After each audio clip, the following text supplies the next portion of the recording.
नमस्कार, मैं पुनीत काशीवाला मिश्रा और आप देख रहे हैं द मानस वॉइस पर विचारों का रण। आज हम बात कर रहे हैं उस मुद्दे की जिसने एक साथ न्यायपालिका, राजनीति, धर्म तीनों को हिला दिया है।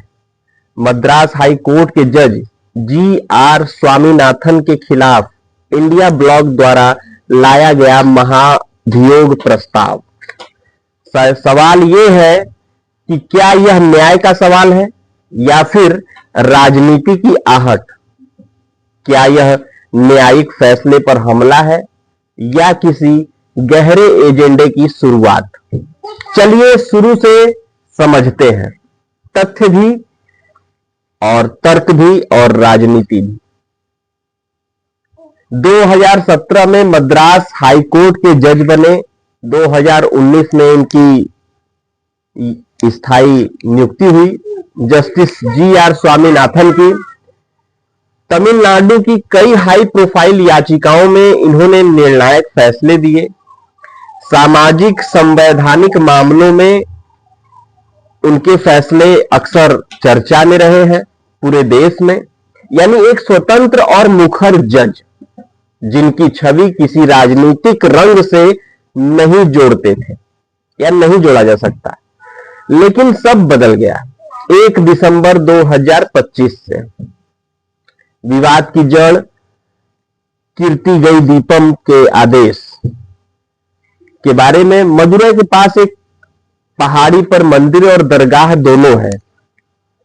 सदियों से मंदिर एक पर्व और कार्तिकेय दीपम वहां मनाया जाता है। मतलब एक दीप जलाने का जो प्रथा है वो सदैव, जैसे हम लोग दिवाली पे मनाते हैं, वैसे ही वहां पर मनाया जाता है। उसको कहा जाता है कार्तिकेय दीपम।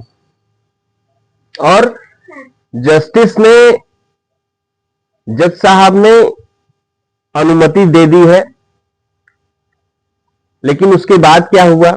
लेकिन इस बार प्रशासन अनुमति नहीं दे रहा था।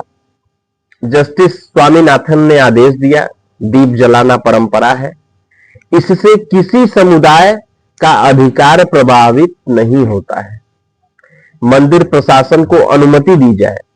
जब प्रशासन ने इसे नहीं माना तो जज ने आगे कहा कि श्रद्धालु खुद दीप जला सकते हैं। सुरक्षा के लिए केंद्रीय बल सीआईएसएफ उपलब्ध कराया जाए। बस यहीं से तूफान शुरू हो गया। 9 दिसंबर 2025 को इंडिया ब्लॉक के लगभग 120 सांसदों ने लोकसभा अध्यक्ष को महाभियोग नोटिस सौंप दिया। आरोप क्या है? जज का आदेश धर्मनिरपेक्ष सिद्धांतों के खिलाफ है। जज ने एक विशेष समुदाय के वकीलों को फायदा दिया। फैसले में पक्षपात और जुडिशियल ओवररीच है। न्यायिक निष्पक्षता पर सवाल है। ये आरोप लगे हैं। इसका मतलब मैं समझाता हूं। फैसले से असहमति और राजनीतिक हमला और उसके बाद महाभियोग। क्या यह एक खतरनाक मिसाल है? जी हां, बिल्कुल है। क्योंकि भारत जैसे लोकतंत्र में जज के फैसलों को राजनीतिक रंग देना न्यायपालिका की स्वतंत्रता को चोट पहुंचाता है, उसे चुनौती देने का काम करता है। अब न्यायपालिका को चुनौती कौन दे रहा है, यह सोचने का विषय है, समझने का विषय है और इस पर हम आगे बात करेंगे। अब सवाल यह है कि जज ने क्या फैसला दिया। सवाल यह है कि किसी जज को सिर्फ इसलिए हटाया जा सकता है कि उसके फैसले किसी राजनीतिक दल को पसंद नहीं आए। महाभियोग का उद्देश्य यही है, भ्रष्टाचार, दुराचार, पद का दुरुपयोग। पर यहां आरोप है कि फैसला गलत है, हमें पसंद नहीं आया। अगर विपक्ष एक जज को निशाना बनाएगा तो कल सत्ता पक्ष भी दूसरे जजों पर हमला करेगा और फिर न्याय की कुर्सी राजनीति की मेज बन जाती है। असली खतरा दोस्तों, मेरे दर्शकों, यही है।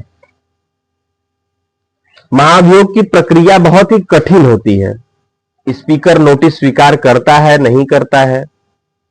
संसदीय जांच समिति बनती है, नहीं बनती है? समिति आरोप साबित करती है, नहीं करती है? दोनों सदनों में 2/3 स्पेशल मेजॉरिटी से प्रस्ताव पास होता है कि नहीं होता है? राष्ट्रपति हटाने का आदेश देते हैं कि नहीं देते हैं? भारत के इतिहास में आज तक किसी जज का महाभियोग सफल नहीं हुआ है जब से हमारा भारत आजाद हुआ है। तो आज भी संभावना बहुत ही कम है, मतलब यह ज्यादा राजनीतिक दबाव है और कम कानूनी संभावना। इस पूरे मामले में हमें 3 बातें समझनी होंगी। पहला, यह विवाद सिर्फ दीप जलाने का नहीं है मेरे भाइयों बहनों, यह न्यायपालिका की स्वतंत्रता बनाम राजनीतिक दबाव का टकराव है। फैसलों की आलोचना भी होती है। दूसरा, फैसलों की आलोचना भी होती है, लेकिन राजनीतिक महाभियोग खतरनाक है।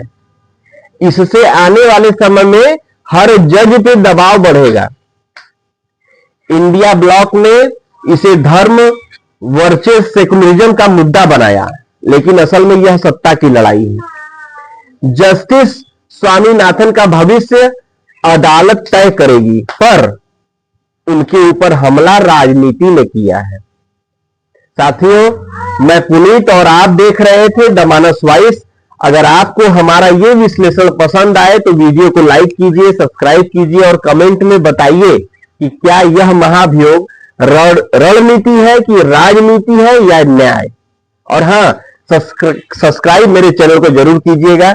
यहां नैरेटिव नहीं, सिर्फ सोच को मैं बदलने का प्रयास करता हूं और सिर्फ सच बोलता हूं। जय हिंद, जय भारत। मिलते हैं साथियों अगले एपिसोड में।